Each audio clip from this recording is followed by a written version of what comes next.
Shalom kulom, ani lo medaber ivrit ma'od. All right. Yaron said if I can say my whole talk in Hebrew, I would get extra credit. So that was the best I could do.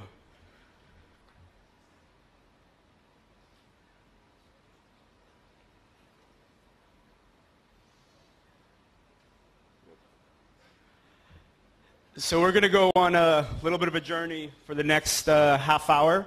We're going to talk about stories, we're going to talk about data, and we're going to talk about my experiences so I can share with you what it's like to be an entrepreneur. And we'll start by waking everybody up a little bit. I know it's early on Monday morning. There's still a lot of people outside. So I apologize in advance. There will be some graphic nature to this content, but just wait 2 minutes. It'll all be worth it.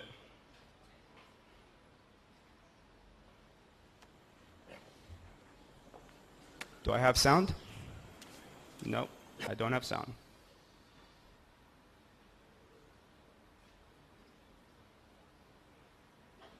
Ready?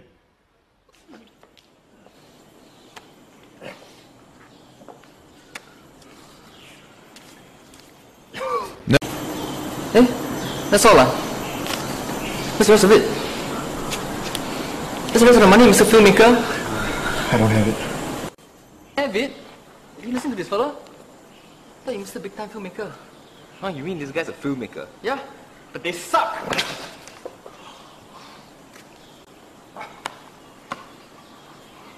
Hey bro, you better tell me where the fucking money is.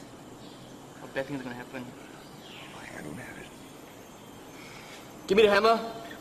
What? No. You think you're tough? No. You're lying to me? No. Where's the fucking money? I don't know. I don't mean no! Sorry, what's that? Where's my money? Please, I don't know. I really don't know. I don't know. See yourself. No, wait.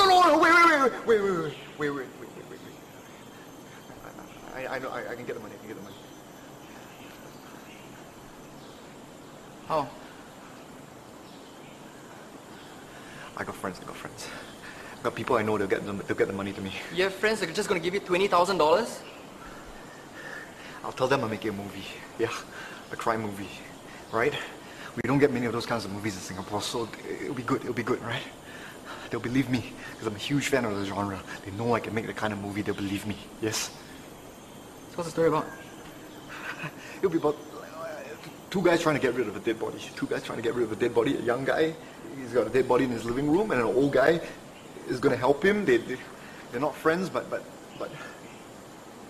they need to work together to get the body out of the room, yes? Yes?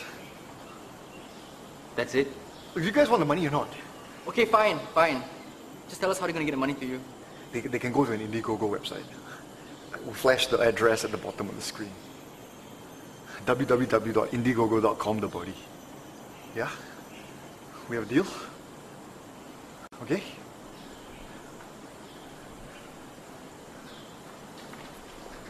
You don't have...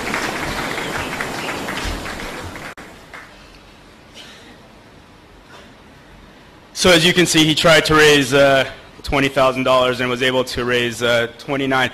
The funny thing is I'm standing back here, I start the video, you think I'm like full-on nuts. You're like, who did they bring to this conference? But then a minute into it, all of a sudden everybody's faces starts changing from like this is a crazy person to people are smiling, so it's good.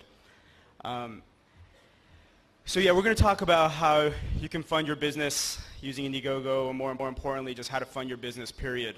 And a lot of you, I think, are entrepreneurs. This is an entrepreneurs conference. Is it fair to say that most people would raise their hand? Yeah? Are entrepreneurs or want to be entrepreneurs? All right, perfect. So let's just dive right in. In case you want to know, my Twitter is @GoGoSlava, so if you want to send anything to me, and afterwards, you don't have to ask for a card. It's just Slava at Indiegogo, so it's really simple. So this is just a little bit of history, which is the Statue of Liberty was actually funded, not on Indiegogo. It didn't exist yet, but it was actually crowdfunded. The base was what needed to be funded. The statue was free from the French. but it cost nearly 300,000 US to have the base created. And without that, they wouldn't be able to keep the Statue of Liberty. They were able to get half of it from private investors, but then Joseph Pulitzer, who with the Pulitzer Prize, worked at a newspaper called The New World, and he used his technology at the time, the newspaper, to reach out to his audience, tens of thousands of people, to reach out to the distance that he could reach, about 100 miles, through the frequency that he could reach, about once every 10 days, to raise the money they needed, about 83 cents on average per person. That was in the late 1800s. So just imagine if that's what can happen with a newspaper 130 years ago, what can happen with the internet, where your frequency can be almost instantaneous, where your distance can be the entire world, where your reach can be everybody. You have things like on the right, which is the Ubuntu Edge, the largest funded crowdfunding campaign ever now on Indiegogo and the entire industry, $13 million for a phone. In my opinion, it's just a matter of time before you see $100 million raised. Just imagine how technology is changing the reach of people able to fund stuff. This is a little bit of the background. We'll go very fast through this because instead of spending time on history, we'll spend more time on entrepreneurial experience, because Yaron said to me when we met for the first time, he said, you know what these guys want? They want to hear your stories so they can create great companies. So we'll go a little bit faster on this portion. Before 1933, this is very US-centric, but it's very similar for the rest of the world. There was no SEC and there was no regulations. People used to fraud people all the time, and grandmothers would get upset because money would be stolen from them because they would be promised oil in the middle of the US, but really no oil was there and it was never invested in. The money was stolen, the people went to the Bahamas. So in 1933, the Securities Act of 1933 was created, which then changed everything forever. You had to be a sophisticated investor, a rich person to be able to invest. Otherwise, it needed to be an IPO. It needed to be publicly sold through the SEC. Otherwise, you couldn't invest in things. Then you have banks become big in the 60s. You have credit cards in the 70s. In the 40s, there practically were no credit cards. Eventually, in the 80s, you have technology changes to radio, and now they're soliciting through NPR, National Public Radio. Instead of Joseph Pulitzer in the late 1800s using the newspaper, they're now raising millions through the radio. You have PayPal comes out in the 90s, so it changes currency to be much more easy to travel. Friendster was really one of the first more popular social networks. I know we have ICQ here, and there's the Globe and all that good stuff, but let's say the Friendster is in the early 2000s. Indiegogo comes out in 2008. President Obama is the first time a campaign is able to raise over $1 million a day in sub $1,000 contributions online only, changing campaigning in the world forever. You then have Square comes out to make it easier to pay locally. You then have the Jobs Act. The Jobs Act is in America an act that changes the laws from 1933. See, there's a president on both sides in 33 and then 2012. Actually changing some of the laws that were created in 1933. It only took about 80 years. If you see there's a little bit of blue on the right of that image with the president, it's a woman. Her name is Samantha. Samantha worked at Emmy's Organics, which is a gluten-free macaroon dessert company. And she wanted and went to the bank to get a loan so she could expand her business, hire more people, and then sell her product in more states around America and potentially internationally. She was already a profitable company for 3 years' worth of money and revenues. She got rejected by the bank. She went on Indiegogo and raised the money she needed and now sells in virtually every state of America. The reason she's in that picture is because when signing that, President Obama said, we need more people like Samantha because the banks aren't turning people down. So, I mean, this is the background. In terms of the image here at Wall Street, Indiegogo was started as an idea in 2006. There's 3 of us, 2 co-founders, myself, Eric, and Danae. So Eric was a CS background, and Danae and I were both business folks. We all had a mutual frustration of trying to raise money using the internet. Eric was on the board of a theater company, and Danae was working with different filmmakers and entrepreneurs. When I was 15, my dad died of cancer, and like any good Eastern European, I never talk about my emotions.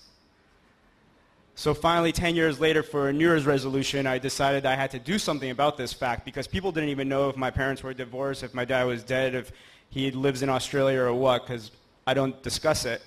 So then as a New Year's resolution, I decided, okay, I'm going to face this head on, and I started my own charity called Music Against Myeloma. As part of starting that charity, I thought I was pretty technologically savvy. I went to an Ivy League school. I had a really good job. I had six-figure salary already by the time I was 25. I was like, I'm a savvy guy. I'm going to use MySpace. Remember, 2005, MySpace is way bigger than Facebook and PayPal. And it was just really, really, really hard. It just felt something was just inefficient. So Eric was going to get his MBA at Haas, which is a school in California, because he wanted to round out his skill set, because he was a technology guy. And I was still, as a strategy consultant working. We actually met right out of college, he on the technology side and I on the strategy side on the same firm. And like any good friend who had his friend go to MBA school, I needed to have an excuse to take a few days off and go visit him so I can go get drunk for a long weekend. We hung out and we just shared our stories, and we just very naively said, this YouTube thing is brand new and it's pretty interesting. eBay's already democratizing auctions. Why is it that getting money is all about gatekeepers? Why is it that getting money is you have to know the right VC, know the right banker, know the right person in the right government, know the right. Who made them so right? Why not just use the internet, which is like this thing which is supposed to democratize everything, to just democratize funding? If people want to fund stuff, let them fund it. If they don't want to fund it, don't fund it. You have to appreciate that the word crowdfunding didn't exist yet. You have to appreciate that Twitter was nascent, YouTube was not owned by Google, Facebook is smaller than MySpace, and nobody knows what the word Obama is except for his parents. So it was a little while back. So in January 2008, we launch. We come up with the idea in October 2006. We work on it as a research kind of concept to the summer of 2007. We incorporate. This is where I'm giving Yaron more of his entrepreneurial story stuff. So this is why I'm stopping on this slide for a little bit.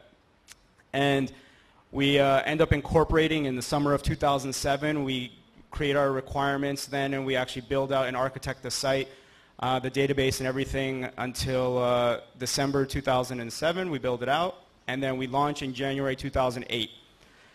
We launched as the three of us, three co-founders. We actually already had right away people wanting to put money into the idea, and you have to remember what the market was like in January 2008. It was still quite strong. If you remember, the market crashes in the fall of 2008. See, I don't know the future, so you'll see with my problem here in a second. Which is, I say, no, let's not raise money. Actually, let's bootstrap, the three of us, because we actually have some savings, not too much, but some savings. So let's just spend our own money on, let's just spend our own money. Did I just lose volume? Let's just spend our own money on doing this, and then we'll get a higher valuation after we have more proving of what we've been done. So I have a devious plan, which is in Q1 we're going to launch and enter the world. In Q2 we're going to get case studies and make it happen and prove that it works. In Q3 we're going to promote our case studies, and I'm going to use that promotion and PR to get the VCs excited, and then they're going to give me a term sheet with a higher valuation. By the way, that plan is brilliant. I highly recommend you do that if you know the future. See, it worked really well until Q3 happened, and then the market crashed. And yeah, there was no money. And we had actually exactly enough money because we planned our budget, and you know how accurate budgets are. Well, at least I learned that. Until September. So then from September until the summer of 2010, we were never given $1. September of 2008 to the summer of 2010. And we just kept on going. And as my co-founder Eric likes to say, beyond all logic and reason, we continue to push forward. So let me give you a few, I'm unlocking my phone here because I gave myself some stories here for you guys. Here are my learnings, let's call it.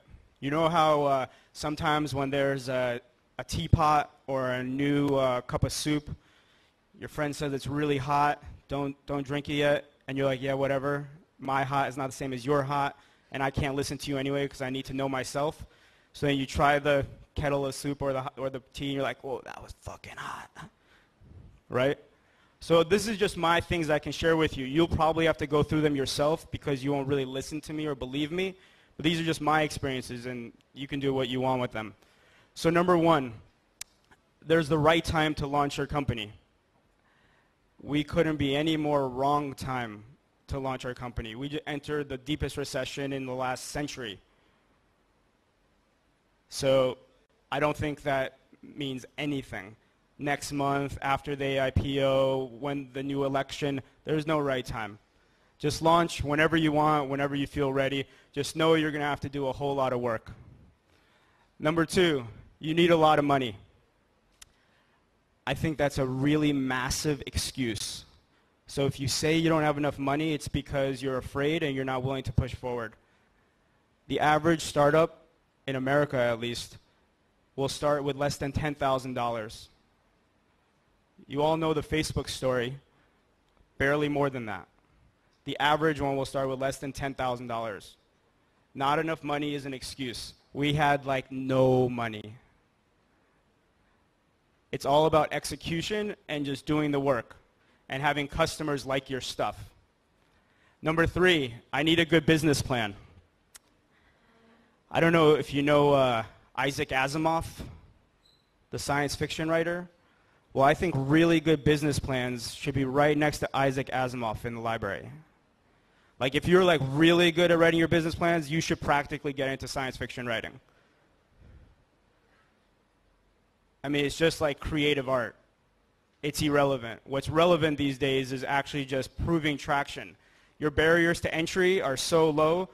The reason VCs don't want to fund you when you say, I have a good idea, is because you start the sentence with, I have a good idea.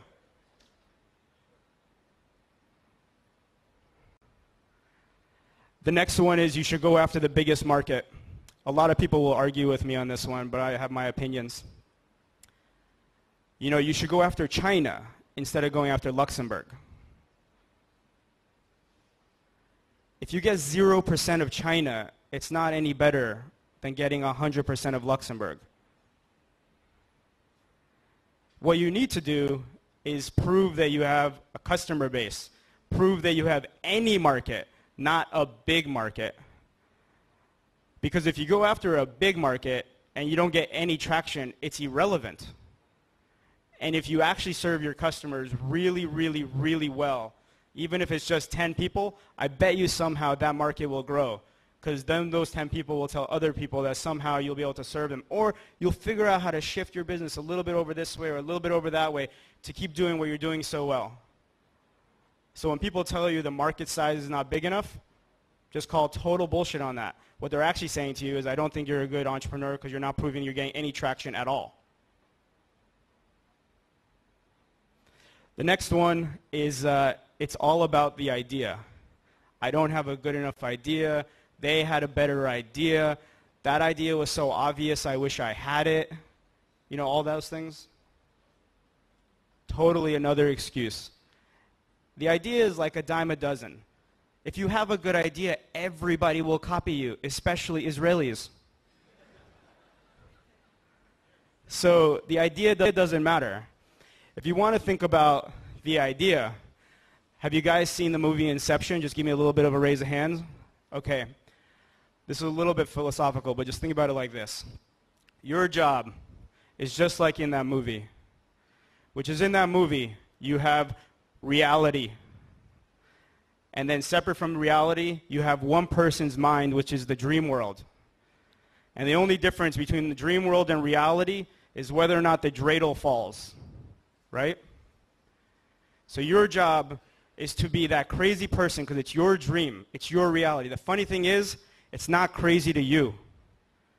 You actually know the true reality because it's in your head. You know the future. Your only challenge is to have inception happen into reality. So you need to shift your dream world into reality. And the difference here is if you're too much in reality, you don't think big enough and you're not actually challenging the status quo. You're not actually thinking innovative. And you got stuck by reality. And if you are too much in the dream world and you can't shift into reality, people think you're a bad entrepreneur. Or you just have a silly idea. When really all of you have great ideas and you really have to be passionate about your idea is reality. I got turned down by every VC there is. Everyone. We started in 2006. We launched in 2008. There was no one to say we've lost to. There was no one to say we're not going to beat. There was no one to say. It was just who's going to give money without getting profit in return. The big guys, the little guys, Israel, Russia, Silicon Valley, we got turned down by every one of them. So clearly I wasn't doing a good job of moving my reality into my dream world, into their reality. But when I came back a few years later and I show them the data and they say, oh my gosh, I want to put in massive valuations, I say, no, sorry, we don't need that anymore. It's just a matter of like inception, right? And the last one is it will be obvious. It's only obvious in retrospect. It's not even obvious when you're in the middle of it. It's hard to know that you're even doing well when you're in the middle of it. You almost rely on other people to tell you, oh, good job. What I'm trying to say is, like, you have your own dream world.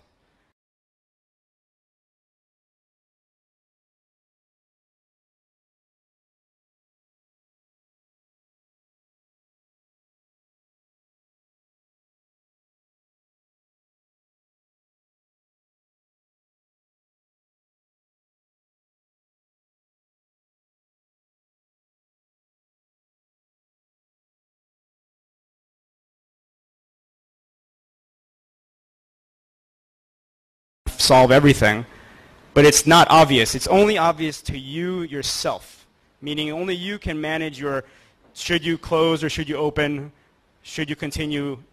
So you just ask yourself, is the wind ahead of you or behind you? If the wind is behind you, continue. So those are some of these stories.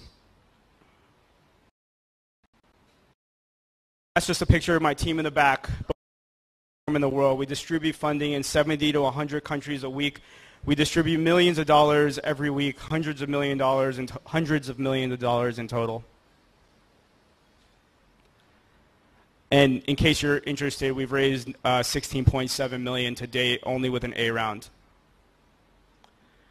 In terms of the benefits of Indiegogo and what you should be thinking about as entrepreneurs, the funding is actually like a hidden gem. The money, I almost recommend you go get it from the government, the bank, your credit cards, or VC. The other things are what are really, really valuable because you put in a lot of work. You get market validation. You get to prove that there's a market for your idea and that people have to spend money to do it. Very little. Why build it out first and then have to carry inventory or carry resources when you could just have the market tell you? You get to test your marketing. Is this good for young girls or old women, young boys or old men? Again, very nimble, very digital, very flexible before you implement a lot of dollars and execution into this. You get extra promotions, so more marketing and exposure than you ever could on your own. So with Indiegogo, you get millions of page views potentially any week. We send out one newsletter for a campaign, and sometimes it'll raise $300,000 in the next 4 hours. You get to capture the data. To me, this is the most important thing. Most of these industries are all about disintermediation from you, from your customers. I don't need to name the companies, but they all capture the data and they don't share it with you. I'm talking about email addresses, physical addresses, actual names.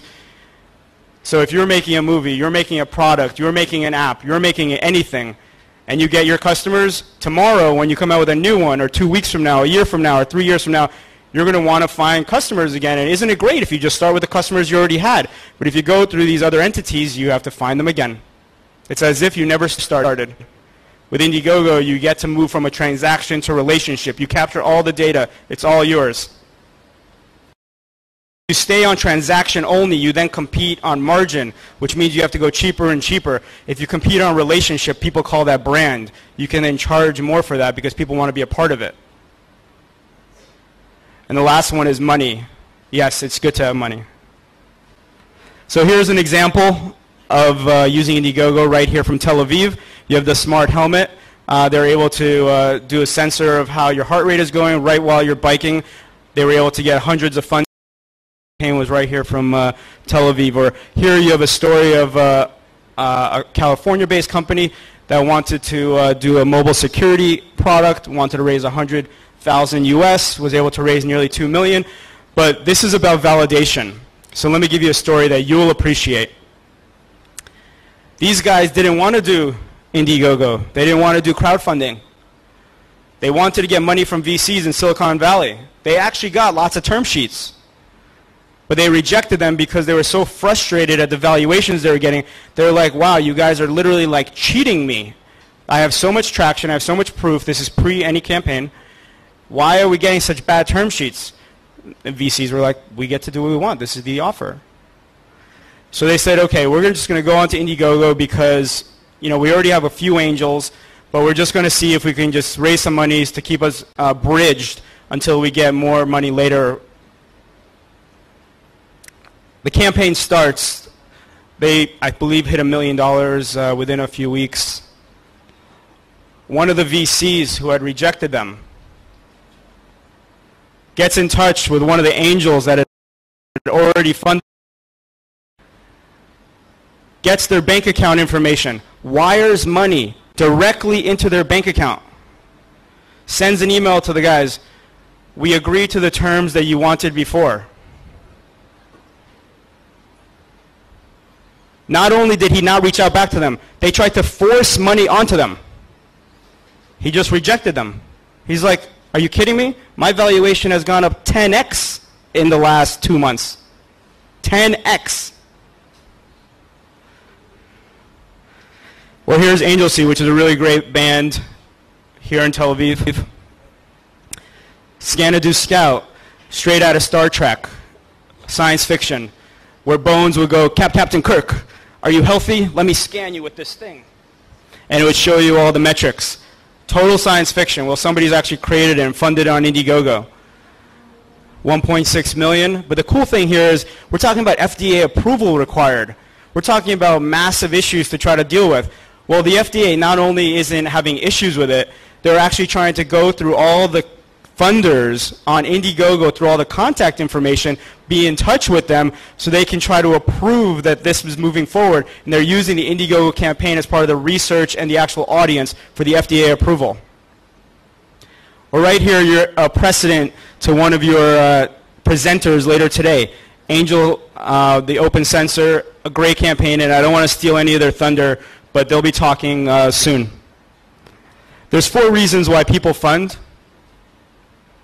Number 1 is because they care about the person, the cause, or the idea. Often people consider that a donation. A donation is a legal word in the US, which means you get a tax deduction from the IRS. It's not a donation unless it is a donation. Just give for things sometimes. Number 2 is people want perks.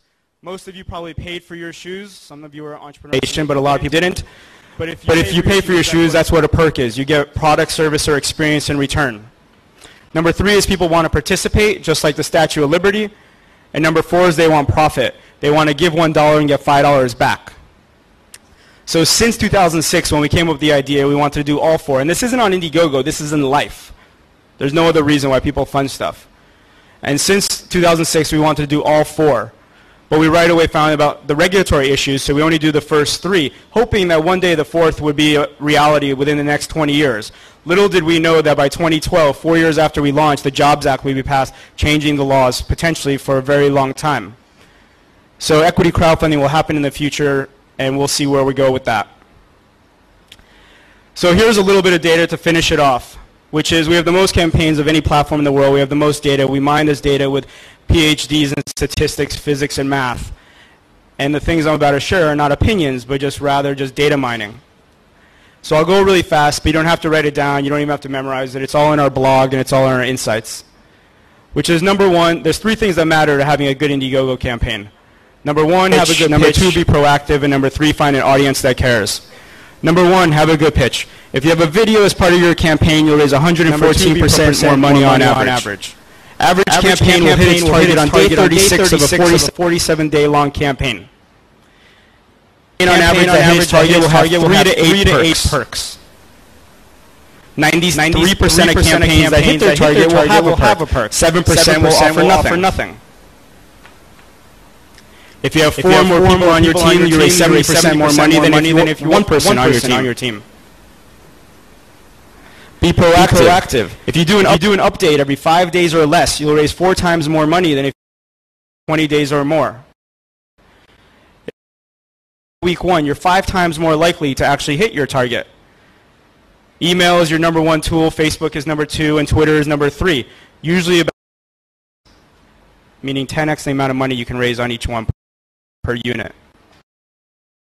And the last one is find an audience that cares. On Indiegogo and really any platform that's trying to do this, what you try to accomplish is to amplify your reach. Multiply what you are able to get. And Yaron said you guys are very intelligent, so you'll get this. But if you get 0, we multiply 0. Which means you need to get your own network started first before anybody will ever fund you. No stranger out there who doesn't know who you are wants to fund your potentially fraudulent campaign with a cute video and be the sucker who got their money taken from them when your own mother and friends won't fund you. So you need to activate your own network. A very simple heuristic to think about is you need to find your first third of the money through your own network. Your network's network will find you the second third of the money through social, and we'll find you the last third. Sometimes we never find you $1 from strangers on Indiegogo. Sometimes we find you 98%. But the simple way of thinking about it is a third, a third, a third. And with that, I think I'm right on time. And it's at GoGo Slava and Slava at Indiegogo if you want to send me a note. Shalom.